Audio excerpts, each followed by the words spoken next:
Lekiam į Akropolį, noriu užsukti į Drogą ir pasižiūrim kartu, ką galima susikomplektuoti kosmetinėje iki 50 eurų. Rinkdamasi produktus atsižvelgiau ir į tai, kad makiažo priemonė būtų daugiafunkcinė, ką turiu omeny, pamatysit už kelių akimirkų, o dabar pirmas produktas tai maskuoklis iš Rimmel, juo maskuoju paakius ir visas kitas veido zonas, kur yra netobulumai, tada Isadora daugiafunkcinis pieštukas padažyti akis, skruostus ir lūpas, labai graži koralinė spalva, ne per daug pigmentuota, sklaidosi puikiai ir tada šitas antakių pieštukas kainavo 2 eurus. Ar galit patikėti?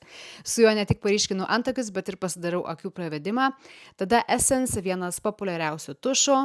Catrice kosmetikos bronzeris, nerealus, o kaina tik 5 eurai, nusipirkit, rekomenduoju. Lūpoms Essence pieštukas, jo kaina 2 eurai ir kokia gera spalva. Aš nesitikėjau, kad toks geras pieštukas bus, pažiūrėkit.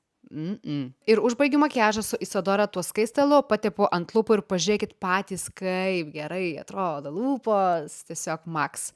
Tai štai koks man išėjo makiažas, man asmeniškai labai patinka, kaip atrodo, ačiū už dėmesį ir tikiuosi, jus įkvėpiau. Mua!